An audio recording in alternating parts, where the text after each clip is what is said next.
हरिओम नमस्कार मित्रों, प्रणाम। जय श्री राम, जय बद्री केदार।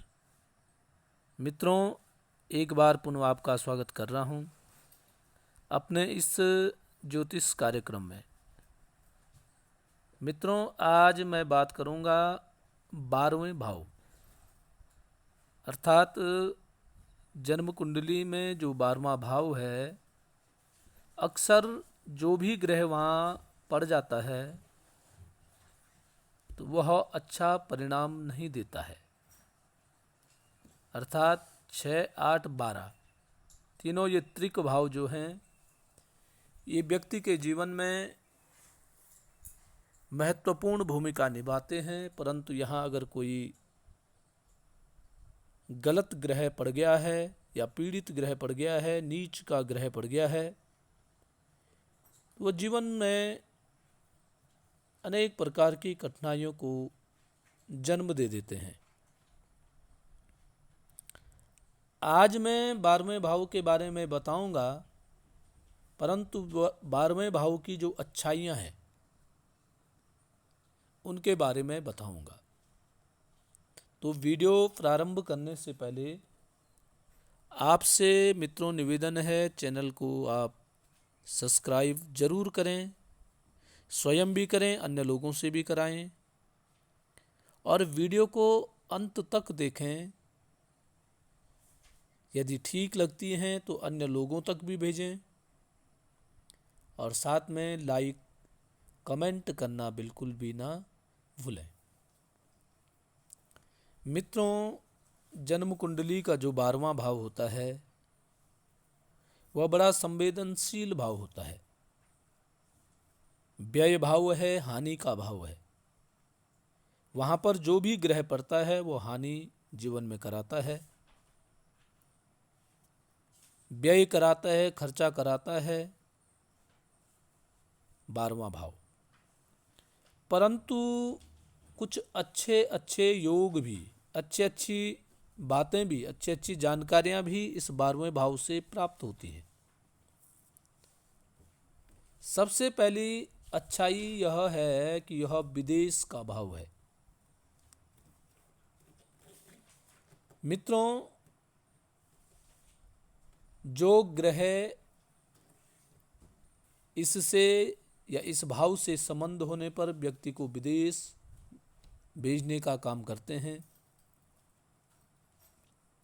या इस 12वें भाव से विदेश का जानकारी प्राप्त होती है, या उसमें नौकरी अथवा व्यापार संबंध विदेश में हो सकता है, घर से बाहर हो सकता है, इसकी जानकारियां भी इसी 12वें भाव से प्राप्त होती हैं।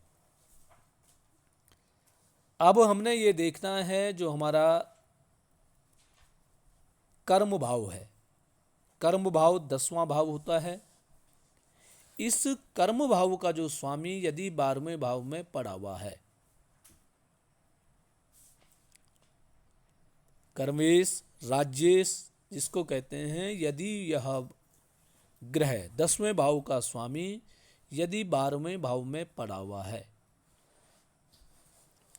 तो मित्रों ऐसे व्यक्ति का जो आय का स्रोत होता है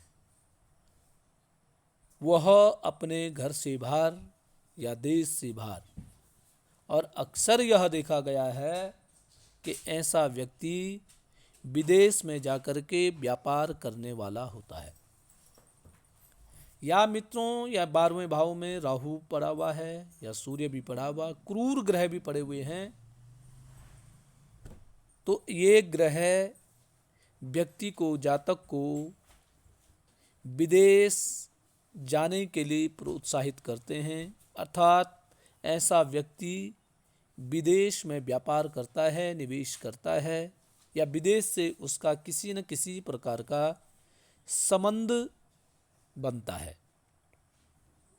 एक तो ये अच्छाई है। दूसरी अच्छाई है मित्रों कि इस भाव की सहायता से ही, या इस भाव से ही व्यक्ति के डॉक्टर या जेल से संबंधित उच्चाधिकारी बनने के योग देखे जाते हैं।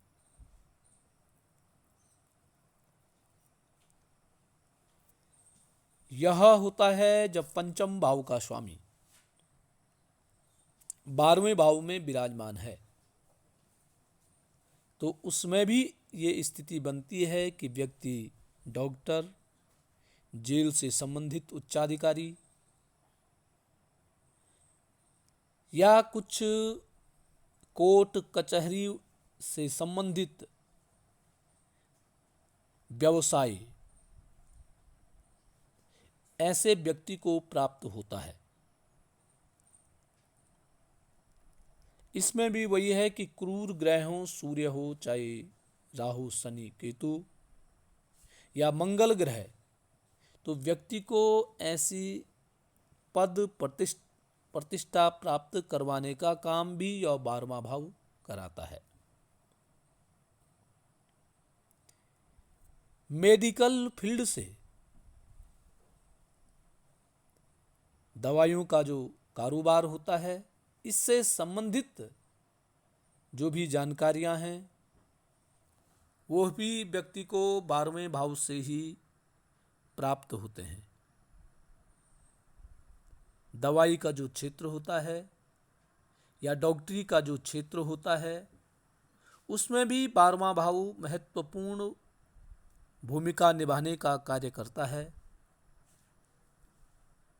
जिसका 12वां भाव प्रबल होता है, मजबूत होता है, ऐसा व्यक्ति डॉक्टर, कोर्ट कचहरी में जज, वकील या जेल से संबंधित जेलर इत्यादि ऐसे उच्च पद ऐसे व्यक्ति को प्राप्त होते हैं।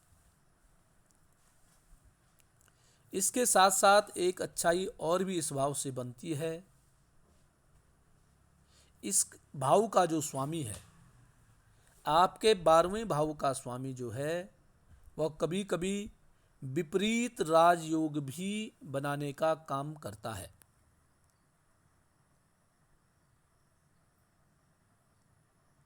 और साथ साथ में सैया सुख का लाभ भी प्राप्त होता है। आनंद को प्रदान करने वाला भी यह भाव कभी कभी बन जाता है। 12वें भाव व्यय का भाव होता है, हानि का भाव होता है। या अक्सर जो ग्रह पड़ते हैं तो वो व्यय अधिक करवाते हैं, हानि अधिक कराते हैं। परंतु मित्रों, यदि व्यक्ति सचेत है, व्यक्ति सावधान है, तो ऐसा व्यक्ति अपने कार्यों के प्रति यदि जिम्मेदार है, तो ये भाव जो 12वां भाव है, यह व्यक्ति को बचाने का कार्य भी करता है। आपको करना क्या है कि जो 12वें भाव का स्वामी है, जो व्ययेश है, उसको देखना है कहाँ है, किस ग्रह के साथ है। जिस भी भाव में है, जिस ग्रहों के साथ वह युति बना रहा है, या चाहे अकेले भी जिस भाव में है, उस भाव से संबंधित या उस भाव के प्रति हमको सजग रहने की आवश्यकता है, सजग रहना है। जैसे हमारा जो व्ययेश है 12वें भाव का स्वामी, यदि हमारा द्वितीय भाव में पड़ा हुआ है, धन भाव में पड़ा हुआ है, तो हमें धन के प्रति सजग रहना पड़ेगा। फालतू के खर्चे, अनाप शनाप खर्चे, जल्दीबाजी में निर्णय लेना, खर्चे से संबंधित निर्णय जल्दीबाजी में लेना, ये हमारे लिए अच्छा नहीं होगा।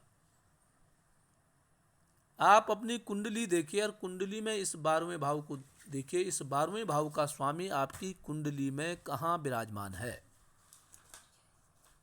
जहां भी विराजमान होगा, उस भाव के प्रति हमें सतर्क रहने की आवश्यकता है। यदि 12वें भाव का स्वामी पंचम भाव में बैठा हुआ है तो अपनी बुद्धि को एकाग्र करने की आवश्यकता है। दूसरे को समझाने की बजाय, दूसरे को उपदेश देने की बजाय अपने पे ध्यान देने की आवश्यकता है, अपने को समझाने की आवश्यकता है। पंचम भाव संतान का भाव भी होता है। संतान के प्रति सजग रहने की आवश्यकता है। शुरू से ही, छोटे से ही अपने बच्चों के प्रति सजग रहें। बाद में बच्चे बिगड़ जाएं तब रोना धोना तब नहीं करना चाहिए। इसलिए ये 12वां भाव हमें सजग रहने के लिए भी सिखाता है, हमें तैयार रहना है। तो ये भी एक अच्छाई 12वें भाव की है। ये सबसे बड़ी अच्छाई 12वें भाव की यह मानी जाएगी। तो मित्रों, आज के लिए बस इतना ही।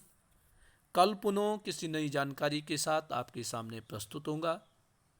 तब तक के लिए नमस्कार, प्रणाम, जय श्री राम, जय बद्री केदार।